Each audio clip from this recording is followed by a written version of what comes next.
নমস্কার বন্ধুরা, আমি দুর্বা চলে এসেছি আবার একটা নতুন রেসিপি নিয়ে। আজকে রেসিপি হলো চিকেনের রেসিপি, কিন্তু আমি একটা স্পেশাল তড়কা দিয়ে এই চিকেনের স্বাদ কিন্তু দ্বিগুণ বাড়িয়ে দেব। তো আমি কিভাবে সেটা রান্না করছি অতি অবশ্যই কিন্তু এটা জানতে হলে পুরো ভিডিওটা আপনাদের দেখতে হবে। তার জন্য দেখুন, প্রথমেই কিন্তু আমি আলুগুলো খুব ভালো করে ভেজে নিলাম। তবে বলে রাখি, যাদের কিন্তু আলু পছন্দ নয় তারা কিন্তু দেবেন না, আলুটা স্কিপ করে যাবেন। কিন্তু আমার বাড়িতে যেহেতু আলুটা একটু খেতে ভালোবাসে, সেই জন্য আলু দিয়েছি। তো আপনারা চাইলে কিন্তু অবশ্যই স্কিপ করে যেতে পারেন। দেখুন, আলুগুলো ভাজা হয়ে গেছে। এরপর দিয়ে দিলাম গোটা গরম মশলা, দারচিনি, এলাচ, লবঙ্গ, তেজপাতা, শুকনো লঙ্কা, সমস্ত কিছু ভালো করে ফ্রাই করে নিয়ে পেঁয়াজ কুচি করে রেখেছিলাম সেটা দিয়ে দিলাম। দুটো বড় সাইজের পেঁয়াজ আমি কুচি করে রেখেছিলাম সেটা দিয়ে দিলাম। পেঁয়াজগুলো একটু লাল লাল করে ভাজা হলেই তাতে দিয়ে দিলাম টমেটো। এখানে কিন্তু রসুন বাটা দিয়েছিলাম, সেটা স্কিপ করে গেছে। তো অবশ্যই কিন্তু ভালো করে ভাজা হয়ে গেছে। এরপর দিয়ে দিচ্ছি চিকেনগুলো কিন্তু খুব ভালো করে আগে জল দিয়ে ধুয়ে নিয়েছিলাম, তারপর আমি দিয়ে দিলাম। দিয়ে এতে দেখুন পরিমাণ মতন হলুদ দিলাম। এরপর খুব ভালো করে একসাথে কিন্তু একটু নাড়াচাড়া করতে হবে। চিকেনগুলো কিন্তু পেঁয়াজের সাথে বেশ সুন্দর করে কিন্তু একটু ফ্রাই করে নিতে হবে। এটা কিন্তু একটু সময় করে করতে হবে। তো দেখুন, গ্যাসের ফ্লেমটা কিন্তু অবশ্যই কমিয়ে দিয়েছি আর ভালো করে কিন্তু ফ্রাই করছি।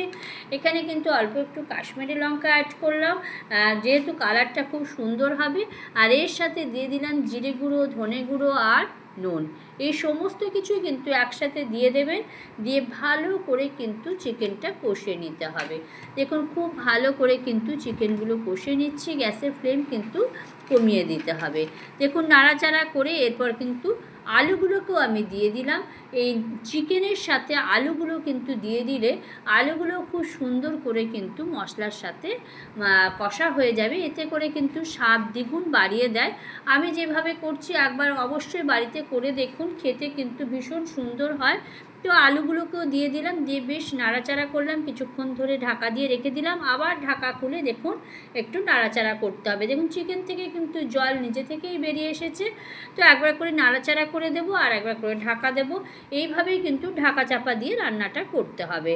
তো দেখুন, চিকেন থেকে জল বেরিয়ে এসছে, আর তাতেই কিন্তু আমি সুন্দর করে কষে নিচ্ছি। দিয়ে দিলাম কিন্তু শুকনো লঙ্কা গুঁড়ো।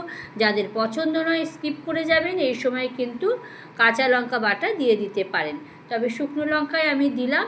আর বেশ খেতে ঝাল ঝাল হবে, এর স্বাদ কিন্তু সম্পূর্ণ আলাদা হয়। দেখুন, চিকেনগুলো কিন্তু খুব সুন্দর করে কষা হয়ে যাচ্ছে। সমস্ত কিছু কিন্তু একসাথে দিয়েই খুব ভালো করে কষিয়ে নিচ্ছি।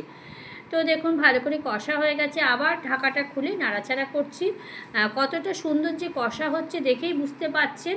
একটু কিন্তু সময় ধরে অতি অবশ্যই চিকেনগুলোকে ভালো করে কষে নিতে হবে।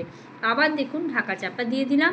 এইভাবে সমানে ঢাকা চাপা দেবেন আর চিকেনগুলোকে খুব ভালো করে কিন্তু কষে নিতে হবে। এইভাবে কিন্তু চিকেন কষাও খেতে দারুণ লাগে। তো দেখুন, ভালো করে নাড়াচাড়া করছি, দেখেই বুঝতে পাচ্ছেন যে চিকেন এত সুন্দর কষা হয়েছে যে এর থেকে কিন্তু তেল ছেড়ে দিয়েছে। তো এই সময় ভালো করে সমানে নাড়ছি, একটু বেশি করে বেশ চিকেনগুলোকে কষা করে নিচ্ছি। এতে কিন্তু খেতে ভীষণ ভালো লাগে। যে কোনো জিনিসই যদি আপনি একটু যত্ন দিয়ে করেন, খেতে কিন্তু ভীষণ ভালো লাগবে। তো দেখুন, একদম গ্যাসের ফ্লেম কিন্তু কমিয়ে রেখেছি। তো এরপর গরম জল দিয়ে দিলাম। অতি অবশ্যই কিন্তু গরম জল দেবেন। তো আমি গরম জল করে রেখেছিলাম, দিয়ে দিলাম। বেশ পরিমাণ মতন জল দিয়ে দিতে হবে। চিকেন তো সেদ্ধ হয়েই যায়। 2 গ্লাস মতন গরম জল দিয়ে দিলাম, দিয়ে চিকেনগুলোকে একটু ঢাকা দিয়ে রেখে দেবো। দেখুন, কিছুক্ষণ ফুটতে দিতে হবে। চিকেন কিন্তু ফুটতে একদমই সেদ্ধ হতে সময় লাগে না। দেখুন, সুন্দর করে ফুটে উঠেছে। তো এইভাবে চিকেন কিন্তু করলে দারুণ লাগে। তো সম্পূর্ণ ভিডিওটা কিন্তু দেখতে হবে অতি অবশ্যই, কারণ আমি লাস্টে একটা তড়কা দেব। এতে কিন্তু চিকেনের স্বাদটা পুরো একদম চেঞ্জ করে দেবে। তো খেতে খুব ভালো লাগে, নতুনত্ব আছে রান্নাটার ভেতরে। তো অতি অবশ্যই আপনারা কিন্তু পুরো ভিডিওটা একটু দেখবেন। তো দেখুন, চিকেন কিন্তু কষা হয়ে সেদ্ধ হয়েও গেছে।